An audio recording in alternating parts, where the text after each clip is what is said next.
imagine that you're looking for a stable partner, right? So you might think, well, what do you want in a stable partner? And at least in principle, one of the things you don't want is too much mismatch between you and that person on the 5 fundamental dimensions. So for example, if you're really extroverted and you have a really introverted partner, you're going to engage in continual conflict about how much social activity the two of you should subject yourself to. And it's very, very difficult for people who widely differ on those dimensions to come to consensus, because it's not just a matter of opinion, right? It's really a matter of different, if you're looking at extremes, of really different types of people. And the thing about introverts is they just don't enjoy large-scale social interaction that much. One-on-one, they're often fine, but in a group, they don't like that, and it tires them out. Whereas a real extrovert, it's like you isolate them and they just wither on the vine, because a huge part of what actually motivates them in a positive way is tangled up with social interaction. And so, if you're an agreeable person and you have a particularly disagreeable partner, you're also going to run into problems, because the agreeable person will say whatever you want, whenever, and the disagreeable person will say, well, I'd like to know what the hell you want for a change, and be much more harsh and much more demanding in the situation. And the agreeable person is going to find the disagreeable person harsh and unpleasant, and the disagreeable person is going to find the agreeable person wishy-washy and unable to stand up for themselves. And again, that's actually one of the primary sources of tension between men and women, because women tend to be higher in agreeableness than men. It's about half a standard deviation, which is quite a large difference by psychological standards. So there's the problem with agreeableness. With conscientiousness, well, if you're conscientious, you're industrious and orderly. And orderly people seem to be sensitive to disgust, which is something we'll talk about in detail later. But our latest idea is that, it's not my idea, it's actually the idea of my graduate student, Christine Brophy, is that industrious people find it unpleasant and unsettling to not be doing something. So it isn't so much that industriousness makes them happy or fills them with positive emotion. That would be more extroversion, right? Because extroversion is the positive emotion dimension. It's that industrious people can't stand sitting around doing nothing. And this is speculation, but human beings are obviously always engaged in the exchange of labor, especially the reciprocal exchange of labor. And you can imagine that in a community where everyone knows everyone, the people who work hard are going to be pretty irritated on a fairly chronic basis with the people who are completely unproductive. And my suspicions are that plenty of people who were completely unproductive in the history of the evolution of our species were wiped out by people who were unhappy with their lack of productivity. And so I think, generally speaking, human beings have this sense of ethical obligation with regards to one another to share labor. And people who are conscientious really, really feel that. So they feel bad if they're not busily working on something that's productive all the time. And so the advantage to being with someone conscientious is, well, they're going to work like mad, but the disadvantage is they're going to work like mad.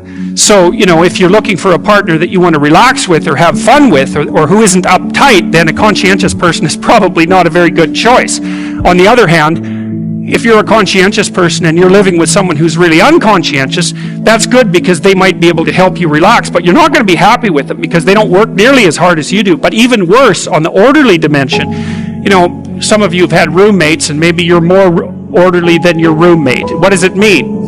It means you're annoyed by mess before they are. And you don't have to be annoyed by mess much before your less orderly roommate for you to be the one that's always running around picking things up.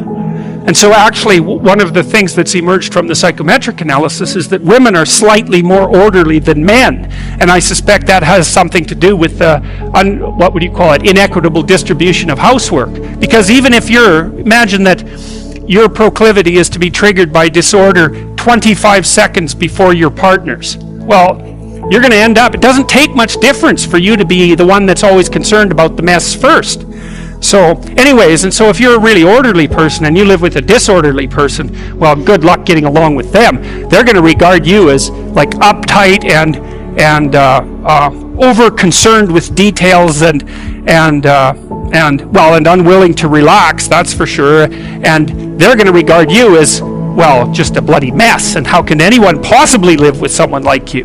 So another reason why it's useful to understand your personality is because I think it gives you a better crack at finding someone that you can actually live with over the long run. And we don't know what the optimal, I don't think you want to live with someone who's exactly like you, because then both of you have the same strengths and weaknesses, and there's a bit of a problem there, right? Because maybe an agreeable person can use a bit of a disagreeable person around them to balance each other out, and vice versa, right?